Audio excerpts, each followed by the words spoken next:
ಬಾಳೆಹಣ್ಣಿನ ಸ್ಮೂದಿ ಮಾಡೋಣ ಬನ್ನಿ. ಬೇಕಾಗುವಂಥ ಸಾಮಗ್ರಿಗಳು: 1 ಗ್ಲಾಸ್ ಹಾಲು,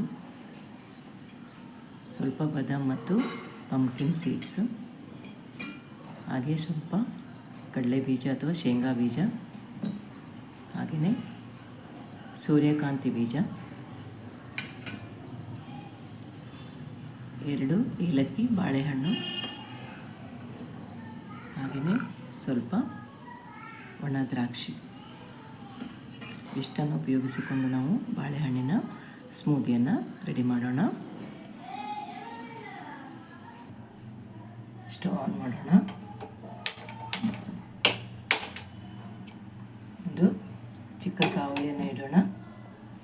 ಮೊದಲಿಗೆ ಶೇಂಗಾ ಬೀಜವನ್ನು ಹುರಿದುಕೊಳ್ಳೋಣ.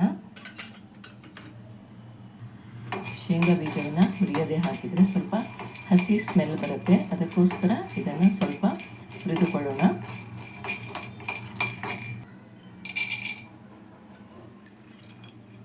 ಸೂರ್ಯಕಾಂತಿ ಬೀಜ, ಪಂಪ್ಕಿನ್ ಸೀಡ್ಸ್ ಮತ್ತು ಬಾದಾಮನ್ನು ಹಾಕಿ ಹುರಿಯೋಣ. ಎಲ್ಲವನ್ನೂ ಸ್ವಲ್ಪ ಹುರಿದ್ರೆ ಸಾಕು.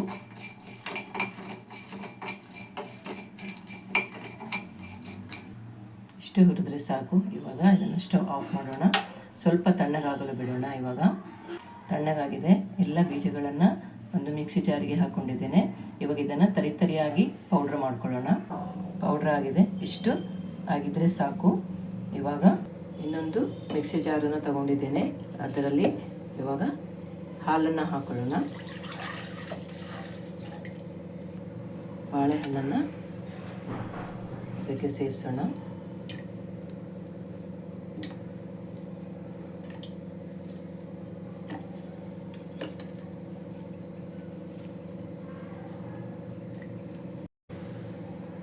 ಇವಾಗ ಪೌಡ್ರ್ ಮಾಡಿರ್ತಕ್ಕಂಥ ಬೀಜಗಳನ್ನು ಇದಕ್ಕೆ ಸೇರಿಸ್ಕೊಳ್ಳೋಣ.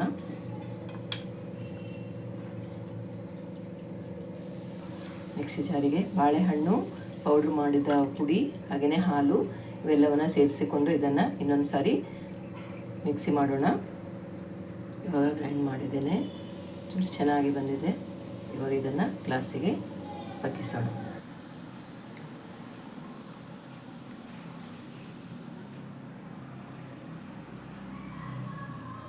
ರುಚಿಯಾದ ಹೆಲ್ದಿಯಾದ ಬನಾನಾ ಸ್ಮೂದಿ ರೆಡಿಯಾಗಿದೆ. ಬೆಳಿಗ್ಗೆ ಆಫೀಸ್ ಹೋಗೋರು, ಹೊರಗಡೆ ಹೋಗುವವರು, ಬೆಳಿಗ್ಗೆ ತಿಂಡಿ ತಿನ್ನೋಕ್ಕೆ ಟೈಮ್ ಇಲ್ಲದೆ ಇರೋರು ಏನು ಮಾಡ್ಬೋದು, ಈ ಥರ ಸ್ಮೂದಿಯನ್ನು ಕುಡಿದ್ಬಿಟ್ಟು ಹೋದರೆ ತುಂಬ ಎನರ್ಜಿ ಇರುತ್ತೆ, ನಾವು ಶಕ್ತಿಯಾಗಿ ಇರುತ್ತೇವೆ. ನಮ್ಮ ಕೆಲಸಗಳನ್ನು ಸ್ಫೂರ್ತಿಯಾಗಿ ಮಾಡಲು ಸಹಕಾರಿಯಾಗುತ್ತೆ ಈ ಬನಾನಾ ಸ್ಮೂದಿ. ಒಮ್ಮೆ ನೀವು ಟ್ರೈ ಮಾಡಿ, ಇಷ್ಟವಾದಲ್ಲಿ ಕಮೆಂಟ್ ಮಾಡಿ, ಶೇರ್ ಮಾಡಿ ಅಂತ ಹೇಳ್ತಾ ಎಲ್ಲರಿಗೂ ಧನ್ಯವಾದವನ್ನು ತಿಳಿಸ್ತಾ ಇದನ್ನು ಮುಗಿಸ್ತಾ ಇದ್ದೇನೆ, ಎಂಡ್ ಮಾಡ್ತಾ